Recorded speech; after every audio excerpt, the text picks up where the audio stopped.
SmileyTrips.com, the domestic and international tour expert.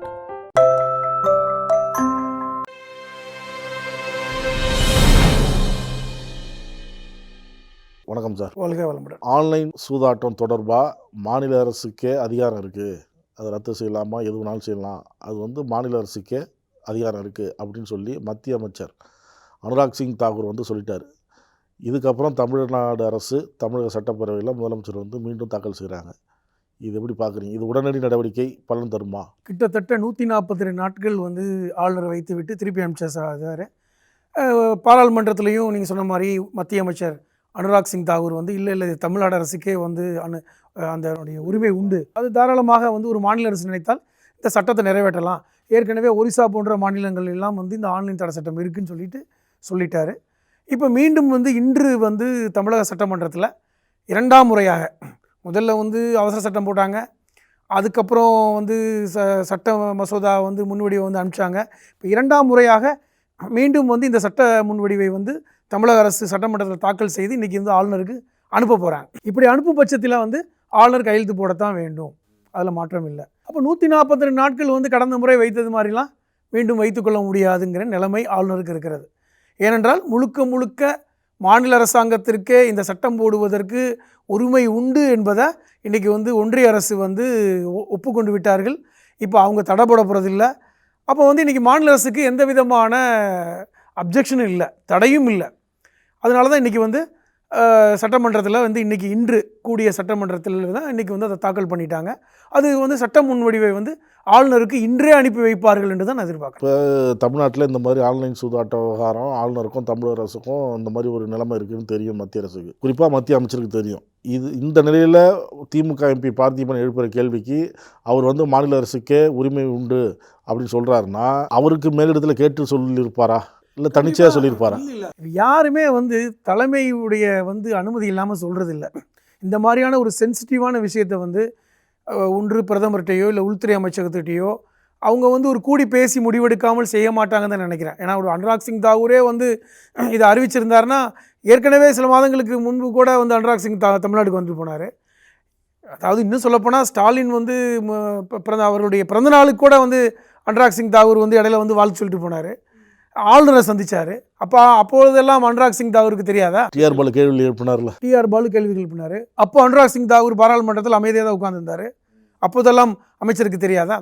அவர்கள் எப்பொழுது இந்த ஆளுநர் இப்போ திருப்பி அனுப்பிச்ச உடனே மறுபடியும் சட்டமன்றம் கூடி நாங்கள் மறுபடியும் இரண்டாம் முறையாக இந்த மசோதாவை தாக்கல் செய்ய தமிழக அரசு முடிவு செய்து விட்டது என்று தமிழக முதல்வர் அறிவித்தாரோ, அந்த அறிவித்த அன்றே இன்றைக்கி அமைச்சர் சொல்லிட்டார். இந்த நிலையில் இப்போ நீங்கள் ஆளுநருக்கு அனுப்பணும் அப்படின்னு தமிழக அரசு முடிவெடுத்து அதுக்கான செயல்பாடுகள் செய்யும் பொழுது இந்த நிலையில் ஆளுநர் ரவி டெல்லி போகிறதா செய்தி வந்திருக்கு. ஆமாங்க, டெல்லி காலையில் 10 மணிக்கு கிளம்பிட்டார். இன்று காலை 10 மணிக்கு டெல்லி கிளம்பிட்டார்.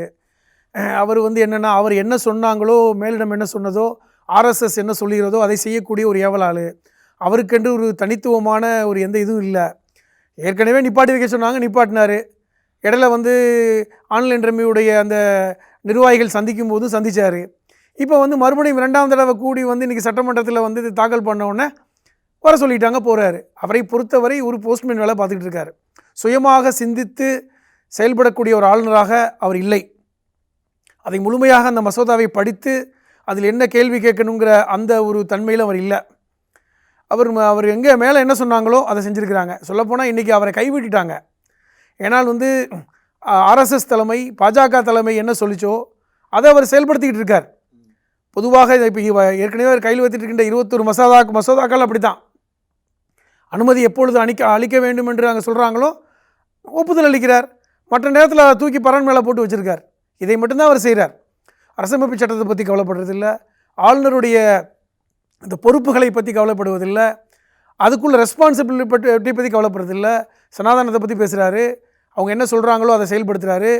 கமலாலயத்துடைய ஒரு செய்தி தொடர்பாளராகத்தான் நடந்து கொண்டுகிட்டு இருக்கார். எப்படி பாஜகவில் ஆர்எஸ்எஸ் உடைய அமைப்பு செயலாளராக கேசவ விநாயகர் இருக்கிறாரோ அது கிட்டத்தட்ட அதில் எந்த மாற்றம் இல்லாமல் அவர் செயல்படுறார், அவ்வளோதான். இப்போ ஆர்எஸ்எஸ் உடைய ஏவலாளாக அவர் செயல்படக்கூடிய எல்லா வேலையும் பண்ணுறாரு. ஆளுநருக்கான எந்த விதமான வேலையும் அவர் பண்ணுறதில்லை. இன்று கூட அவர் டெல்லிக்கு ஏன் போகிறாரு? மறுபடியும் மசோதாவை அனுப்பிச்சி விட்ருவாங்க. இன்றைக்கி சட்டமன்றம் கூடி மசோதா அனுப்பிச்சிடுவாங்க. இப்போ கையெழுத்து போடணுமா வேண்டாமா? அதையும் நம்ம வந்து இப்போ ரொம்ப நாள் வச்சுக்க முடியாது. ரொம்ப நாள் வைத்திருந்தார் என்றால் வந்து தமிழக அரசு வந்து உச்சநீதிமன்றத்துக்கு போயிடும். 2ஆம் முறை அனுப்பிச்சும் பண்ணிட்டாங்க. ஒன்றிய அரசு வந்து மாநில அரசுக்கே வந்து இந்த வந்து உரிமை இருக்குன்னு சொன்னதுக்கப்புறமும் ஆளுநர் வைத்திருக்கார் என்றால் ஆளுநர் வந்து உரிமை மீறுகிறார். ஆளுநர் தன்னுடைய அதிகாரத்தை மீறி செயல்படுகிறார், அரசமைப்பு சட்டத்திற்கு எதிராக செயல்படுகிறாருங்கிற எண்ணத்தில் தமிழக அரசு வந்து இன்றைக்கி உச்சநீதிமன்றம் போயிடும். இப்போ என்ன பண்ணுவதுங்கிறதுல அந்த மூழ்கிறார் பாருங்க, அதை உடனே வர சொல்லியிருக்காங்க. ஏன்னா இப்போ ஆளுநர் பலிகடாக்கப்படுகிறார் அப்படிங்கிற ஒரு நிலைமையில தான் இன்றைக்கி இருக்குது. இன்றைக்கி டெல்லி போகிறாரு, அங்கே அப்படித்தானேங்க. ஆர்எஸ்எஸ் எப்போதுமே அப்படித்தானேங்க. மகாத்மா காந்தியை சுற்று கொன்ற கோட்ஸே ஒரு ஆர்எஸ்எஸ்காரன் தான். இன்றைக்கி ஆர்எஸ்எஸ்காரங்க கோட்ஸே ஆர்எஸ்எஸ்காரன் ஒத்துக்குவாங்களா? ஒத்துக்க மாட்டாங்க. அவர்களை பொறுத்தவரை ஏவலாட்களை வேலையை முடிச்சுட்டாங்களா கட் பண்ணி போட்டுருவாங்க. வேலை செய்வதுக்கு தாங்க அவங்களுக்கு ஆட்கள் வேணும். பிரதமர் மோடியே யாருங்க? பிரதமர் மோடியே ஆர்எஸ்எஸ் பின்புலம் தானே. குஜராத்தில் வந்து முதல்வராகிறதுக்கு முன்பாக பிரதமர் மோடி என்னவாக இருந்தார்? ஆர்எஸ்எஸ் உடைய அமைப்பு செயலாளராக இருந்தார். இங்கே எப்படி தமிழ்நாட்டில் கேசவ விநாயகர் இருக்கிறாரோ, தமிழ்நாட்டுடைய ஆர்எஸ்எஸ் உடைய அமைப்பு செயலாளராக ஒரு ஆர்எஸ்எஸ் உடைய அமைப்பாளர் இருப்பார். அவர் வந்து அரசியலில் முன்னாடி நிற்க மாட்டாங்க, பின்னாடி இருப்பாங்க. தமிழ்நாட்டில் கேசவ விநாயகர் இருக்கிற மாதிரி அதே போன்று தான் குஜராத்தில் வந்து முதல்வராகிறதுக்கு முன்பாக பிரதமர் மோடி அப்போது குஜராத் மாநிலத்துடைய ஆர்எஸ்எஸ் உடைய அமைப்பு செயலராக இருந்தவர் தான். அங்கே பாஜக தலைவரை காலி பண்ணி தானங்க அவர் அந்த இடத்துக்கு வந்தார். இப்போ இந்த நிலையில் இன்னொரு பரபரப்பு, அண்ணாமலையும் டெல்லி போகிறதா சொல்கிறாங்க. ஆளுநரும் ஐபிஎஸ் தான், அண்ணாமலையும் ஐபிஎஸ் தான். இன்றைக்கி 2 ஐபிஎஸ் அதிகாரிகளுடைய நிலைமையை பாருங்களேன். 2 பேருமே தன் சுயமாக யோசிக்கக்கூடியவர்களாக இல்லை. ஆனால் அண்ணாமலையை உடனே வந்து இப்படி சொல்கிறாரு, நாங்கள் தனியாக நிற்க போகிறோம்னு சுயமாக தானே சொல்கிறாருங்கிற ஒரு கேள்வியை கேட்பீங்க. பாஜக தனித்து நிற்கணும், மற்றவர்களுக்கு மாற்றமாகலாம் யோசிக்கிறாருன்னு. பாஜக காலூன்றணும்னா இந்த மாதிரி செஞ்சால் தான் காலூன்ற முடியும், மக்களுக்கு அப்போ தான் நம்பிக்கை வரும் அப்படிங்கிறத சொல்கிறாரு. அவர் சொல்கிறதுல அவர் கட்சி இப்படி இவர் தனித்து நின்று தமிழகத்தில் ஆட்சி அமைக்கணும்னு விரும்புகிறாரு. அவர் விரும்புறது தவறா? அவர் விரும்புறதுலாம் இங்கே செல்லுபடி ஆகாதுங்க. அங்கே வந்து மேலிடம் என்ன நினைக்கிதோ அதுதான் செல்லுபடி ஆகும். அங்கே எப்படி நட்டா இருக்காரு, அங்கே வந்து உயர்மட்ட குழு இருக்குது பாஜகவுக்குன்னு, அவர்கள் கூடி முடிவெடுப்பதற்கு ஆர்எஸ்எஸ் உடைய உயர்மட்ட குழு என்ன இன்ஸ்ட்ரக்ஷன் கொடுக்குதோ அதைத்தான் அவங்க எடுப்பாங்க. இங்கே எப்படி இங்கே இடையில அண்ணாமலை என்னங்க முடிவு? அண்ணாமலை என்ன பாஜகவுடைய ஹோல்சேல் அவர் தான் டீலராங்க, அவர் தான் தலைவரா, அவர் தான் ஃபவுண்டரா? இது வந்து ஒரு தேசிய கட்சி இல்லைங்க. அண்ணாமலை என்ன தைரியத்தில் பேசுகிறாரு? அண்ணாமலை ஏற்கனவே சொன்ன மாதிரி தான், எப்படி குஜராத்தில் பிரதமர் மோடி வந்து அங்கே வந்து ஆர்எஸ்எஸ் அமைப்பு செயலாளராக என்ன பண்ணாரோ அந்த வேலையை எங்கே பண்ணிட்டு இருக்காரு அண்ணாமலை. காரணம், அங்கே ஆர்எஸ்எஸ் உடைய பின்புலம் இருப்பவர்கள் நேரடியாக ஆர்எஸ்எஸோட தொடர்பு இருப்பதனால பாஜகவுடைய இருக்கிற தலைவர்கள்ட்ட எந்த கேள்வியும் கேட்கறது இல்லை, அவர் சொல் பேச்சு கேட்கறது இல்லை. அதைத்தான் அண்ணாமலை செய்கிறார். காரணம், அண்ணாமலையுடைய தொடர்பு எங்கே இருக்குது? ஆர்எஸ்எஸ் உடைய அமைப்பு செயலாளர் சந்தோஷோட இருக்குது. இன்றைக்கி வந்து அகில இந்திய ஆர்எஸ்எஸ் உடைய அமைப்பு செயலராக சந்தோஷ் இருக்கார், அவர் கர்நாடகாக்காரர். இப்போ அவரோட தொடர்பு அண்ணாமலைக்கு இருக்குது. அந்த தைரியத்தில் அவர் பேசுகிறார். ஆனால் பெரும்பாலான பாஜகவுடைய நிர்வாகிகளுக்கு வந்து அண்ணாமலையுடைய பேச்சு பிடிக்கல. காரணம் என்னென்னா, அது இங்கே ப்ராக்டிக்கலாக ஒன்றும் ஒத்து வராது. இப்போ முருகனே வந்து அவருக்கே வந்து அண்ணாமலையுடைய பேச்சை வந்து அங்கீகரிக்க முடியலையே, அவருமே வந்து ஆதரவு கருத்து தெரிவிச்சதா தெரியலையே. இன்றைக்கி 2 பேருமே அழைக்கப்பட்டிருக்காங்க. ஆளுநரும் அழைக்கப்பட்டிருக்கிறார், அண்ணாமலையும் அழைக்கப்பட்டிருக்கிறார் இங்கே டெல்லிக்கு. 2 பேர் தலை தப்புமாங்கிறதே இப்போ கேள்வி. அண்மையில் தமிழகம் வந்த ஜேபி நட்டா, அகில இந்திய பாஜக தலைவர் நட்டா வந்து கூட்டணி கட்சியை பற்றி எதுவும் பேச வேண்டாம், குறிப்பாக அதிமுக பற்றி எதுவும் பேச வேண்டாம் அப்படின்னு சொன்ன நிலையில் அண்ணாமலை இந்த மாதிரி பேசியிருக்கிறார். அதாவது தனித்து நிற்கணும், கூட்டணிக்கு, அதாவது சீட்டுக்காக நம்ம போய் கைகட்டி நிற்க முடியாது, துண்டு கட்டி நிற்க முடியாது, சால்வ் பண்ண முடியாது அதிமுகட்ட அப்படின்லாம் பேசியிருக்காரு. ராஜினாமா செய்வாங்க அளவுக்கு பேசியிருக்கிறார். ஜேபி நட்டா சொன்னதுக்கு அப்புறமும் இந்த மாதிரி பேசுனதுனால அதனால் ஏதாவது கண்டிக்கிற மாதிரி ஏதாவது தலைமை நடவடிக்கை இருக்குமா? ஆர்எஸ்எஸ் உடைய பின்புலமாக இருக்கிறவர் அண்ணாமலை, அண்ணாமலைக்கு பின்புலமாக ஆர்எஸ்எஸ் இருக்கிறது. ஆனால் அதனால் என்ன நினைக்கிறாருன்னா, ஆர்எஸ்எஸ் உடைய கருத்துக்களை நேரடியாக அண்ணாமலை சொல்கிறார். ஆனால் நட்டாவுடைய வந்து பாஜகவுடைய தலைவராக இருக்கிறார். நட்டாவுடைய எந்த இதையும் அண்ணாமலை கேட்குற மாதிரி இல்லை. இப்போ பிரச்சனை என்னென்னா, நீ சொன்ன மாதிரி நட்டா வந்தார், அதிமுகவோட கூட்டணி 2024 வரைக்கும் தொடரும்னு சொல்லிட்டே போனார், டிக்ளேர் பண்ணிட்டு போனார். இப்போ நட்டா விரும்புகிறாருன்னா மோடி விரும்புகிறார். அதாவது மோடி ஆர்எஸ்எஸ் பின்புலத்தை சார்ந்தவர். இப்போ நட்டா வந்து நட்டாவாக இருக்கட்டும், மற்ற தலைவர்கள் எல்லாம் வந்து ஆர்எஸ்எஸ் உடைய சொல் பேச்சு கேட்பாங்க. அவங்களெல்லாம் பாஜக தலைவராக இருக்காங்க. ஆனால் அண்ணாமலையோ மோடியோ நேரடியாக ஆர்எஸ்எஸ்லேருந்து வந்தவர்கள். அதுதான் அந்த உதாரணத்தை சொன்னேன். மோடி குஜராத்தில் ஆர்எஸ்எஸ் பிரச்சாராக இருந்து வந்தவர், ஆர்எஸ்எஸ் அலுவலகத்திலே இருந்து வளர்ந்தவர்.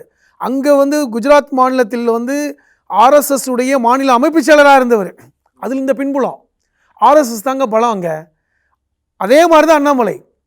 அண்ணாமலையுமே பார்த்திங்கன்னா நேரடியாக ஆர்எஸ்எஸ் மூலமாக வந்தவர் மாணவர் பருவத்திலிருந்து. இப்போ இவர்கள் எல்லாமே அண்ணாமலை ஆமாம் மாணவர் பருவத்திலேருந்து அந்த அந்த அந்த ஏவிபி மாணவர் அமைப்பில் இருந்திருக்கிறாரு. ஆர்எஸ்எஸ் பின்புலம். அதுக்கப்புறம் தான் அவர் ஐபிஎஸ் ஆகியிருக்காரு. அதற்கப்புறம் தான் வந்து சந்தோஷோட நெருக்கம் ஜாஸ்தி. அகில இந்திய அமைப்பு செயலாளர் சந்தோஷம் அண்ணாமலையும் ஆரம்பகால நண்பர்களாக இருந்திருக்காங்க. அப்போ ஆர்எஸ்எஸ்னுடைய பின்புலம் அண்ணாமலைக்கு இருக்கிறது. இப்போ இவர்கள் நினைத்தது மாதிரி அல்ல. அண்ணாமலையால் பேச முடியுதுன்னா, அண்ணாமலை வந்து இவ்வளோ தைரியமாக வந்து கருத்துக்களை சொல்கிறாருன்னா, இதற்கு முன்பாக இருந்து தமிழிசை இந்த கருத்தை சொல்லியிருந்தாங்களா? இதற்கு முன்பாக இருந்த சிபி ராதாகிருஷ்ணன் இந்த கருத்தை சொல்லியிருக்காங்களா? இதுக்கு முன்பாக பொன்னார் இப்படி பேசியிருக்காரா? ஏன் அண்ணாமலை மட்டும் இப்படி பேசுகிறார்? காரணம் என்னென்னா, அண்ணாமலைக்கு கொடுக்கப்பட்ட ஃப்ரீடம். அது ஆர்எஸ்எஸ் பின்புலம். பிரதமர் மோடி குஜராத்தில் இப்படி தாங்க நடந்துக்கிட்டார். பாஜக தலைவராக இருக்கும் பொழுது ஒரு மோனப்புலியாக நடந்து கொண்டார்.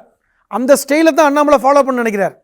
எப்படி வந்து குஜராத்தில் வந்து பிரதமர் மோடி வந்து எப்படி வந்து அந்த மாதிரி இருந்தாரோ, எப்படி வந்து முதல்வர் ஆனாரோ, ஏன்னா அங்கே ஒன்றுமே இல்லாமல் இருந்த இடம். காங்கிரஸ் பலமாக இருந்த காலகட்டத்தில் பாஜக வந்து வீக்காக இருந்த நேரம் போது தான் மோடி வர்றாரு. அந்த மோடி தன்னிச்சையாக செயல்பட்டார். பாஜக தலைமை எதிர்த்து செயல்பட்டார். ஏன்னா அவருக்கு ஆர்எஸ்எஸ் வந்து அத்தகைய சப்போர்ட் பண்ணாங்க. அதே போன்று ஒரு அனுசரணை வந்து அண்ணாமலைக்கு கிடைக்கும்னு அண்ணாமலை நினைக்கிறார். அது நடக்குமா? அது கிடைக்குமான்னு இப்போ போயிருக்காருல்ல. இப்போ போயிருக்காருல்ல, 11 மணிக்கு ஃப்ளைட்டு, நேரம் கிளம்பியிருப்பார், போயிருக்காரு. திருப்பி வரும்போது தலைமை பதவி இருக்குன்னா நினச்சிக்க வேண்டியதான். தலைவர் பதவியில் ஒட்டிகிட்டு இருக்காருன்னா ஆர்எஸ்எஸ்ஸுடைய அனுசரணை அவருக்கு இருக்குன்னு நினச்சிக்க வேண்டியதான்.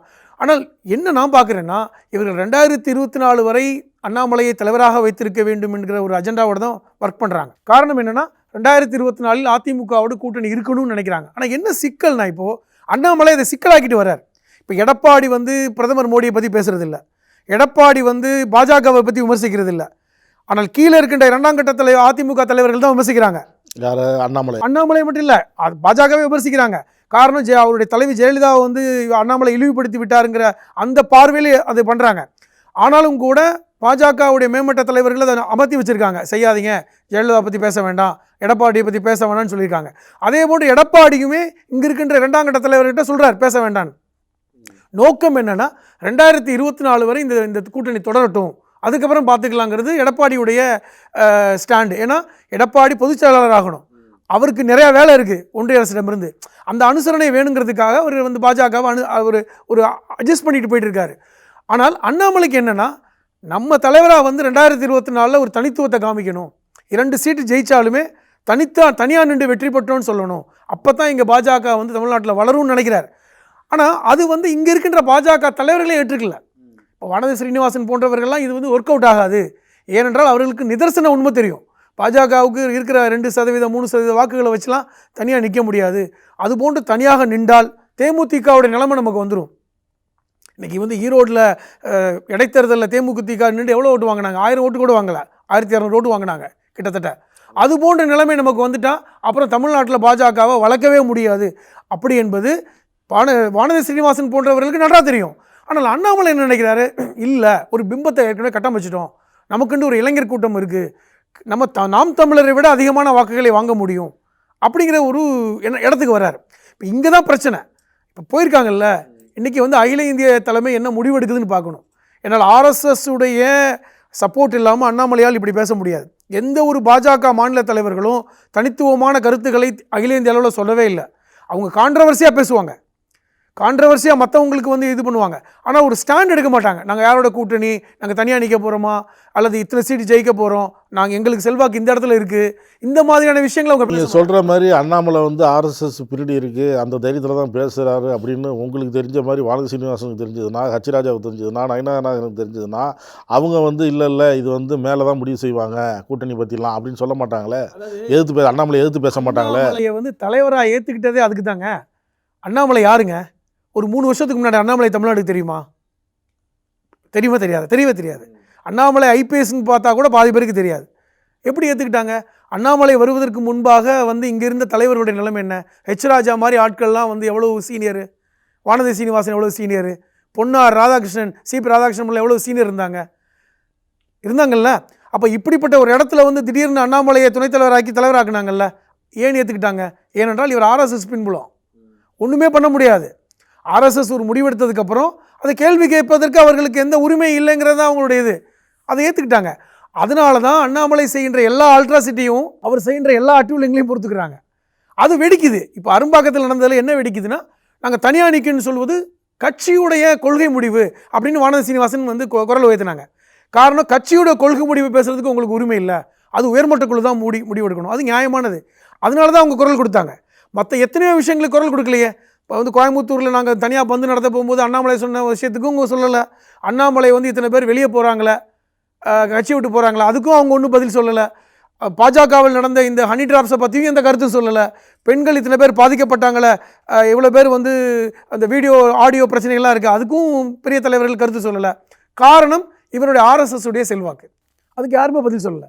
ஆனால் கொள்கை முடிவில் இவர் தலையிடுறாருன்னு சொன்னோடனே இன்னைக்கு குரல் கொடுக்குறாங்க. அதனால அவங்க அவங்க என்ன செய்கிறாங்கன்னா, அங்கே மேலே வந்து கம்ப்ளைண்ட் பண்ணுறாங்க, புகார் கொடுக்குறாங்க.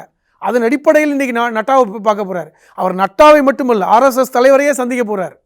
அவர்கள் மூலமாக ஒரு ஸ்டாண்டு அழுத்தமாக சொல்கிறார், நம்ம தனியாக நிற்போம், அப்பொழுது தான் பாஜக வளரும். நம்ம அதிமுகவோடு நின்றோன்னா 3 சீட்டு 4 சீட்டுக்காக பாஜக எப்பொழுதுமே வளராது. எப்படி காங்கிரஸ் வந்து இங்கே தமிழ்நாட்டில் வந்து மங்கி போனதோ அதே மாதிரி தான் வந்து பாஜக இன்னும் மோசமாக மங்கி போயிடும். தனித்துவமாக வரணும்னா நம்ம வந்து தனியாக நின்று காமிக்கணும், நம்ம வளர்ச்சியை பார்க்கணும், அதற்கப்புறம் முடிவு பண்ணலாம். நம்ம தமிழ்நாட்டில் ஒரு கிடைக்கின்ற 2-3 சீட்டை வைத்து நம்ம வந்து ஒன்றிய அதில் பெரிய மாற்றம் ஏற்பட போகிறது இல்லை அப்படிங்கிறது அண்ணாமலையோட ஸ்டாண்டு. தனியாக எனக்கு கொடுத்து பாருங்க, 1 வருஷம் கொடுத்து பாருங்க, 2024 நான் தனியாக நிற்கிறேன், நான் தனியாக வந்து அதை வழி நடத்துகிறேன், நம்முடைய ஓட் ஷேர் எவ்வளோன்னு பார்த்துக்கலான்னு கேட்குறார். இது வந்து ஆர்எஸ்எஸ்னுடைய அனுசரணை இல்லாமல் அண்ணாமலையால் சொல்லியிருக்கவே முடியாது. நிச்சயமாக அதனுடைய பின்புலம் அவரை பேச வைக்குது. இப்போ அண்ணாமலை தலை தப்புமா அப்படிங்கிறத பொறுத்து ஆர்எஸ்எஸ் உடைய ஒரு பலத்தை நம்ம புரிஞ்சுக்கலாம். அவர் தலை தப்பிடுச்சு 2024 வரைக்கும் அண்ணாமலை தான்னா அவருக்கு ஆர்எஸ்எஸ்ஸில் வந்து பெரிய செல்வாக்கு இருக்கிறது. ஏன்னா எவ்வளோ பெரிய புகார்கள் போயிருக்கு. உங்களுக்கு வந்து பெரும் தலைகள் புகார் கொடுத்துருக்காங்க, இத்தனை பேர் வெளியே போயிட்டாங்க, கூண்டோட வெளியே போய் அதிமுகவில் சேர்ந்துருக்காங்க. இவ்வளோ பேர் சேர்ந்தும் அண்ணாமலையுடைய பதவி காப்பாற்றப்பட்டிருக்குதுன்னா அப்போ பின்புலம் இருக்குன்னு தானே அர்த்தம். அந்த பின்புலத்துடைய வேல்யூ வந்து இப்போ அண்ணாமலை டெல்லி போயிட்டு இருந்தப்பறம் தெரியும். நன்றி சார். ஓகே, நன்றி. நக்கீரன் டிவிக்கு சப்ஸ்கிரைப் செய்யுங்கள். உங்கள் ஆதரவே எங்கள் பலம். ஆசிரியர்களுக்கு நண்பனாகவும் மாணவர்களுக்கு ஆசானாகவும் திகழும் தேர்வு வழிகாட்டி. ஒவ்வொரு பாடத்திற்கும் அனுபவமிக்க ஆசிரியர்களின் துல்லியமான தெளிவான விடைகள். CNC இருக்கு, தேர்வு பயம் எதற்கு? இது தீரன் பப்ளிஷிங் ஹவுஸ் விற்பனை வெளியீடு.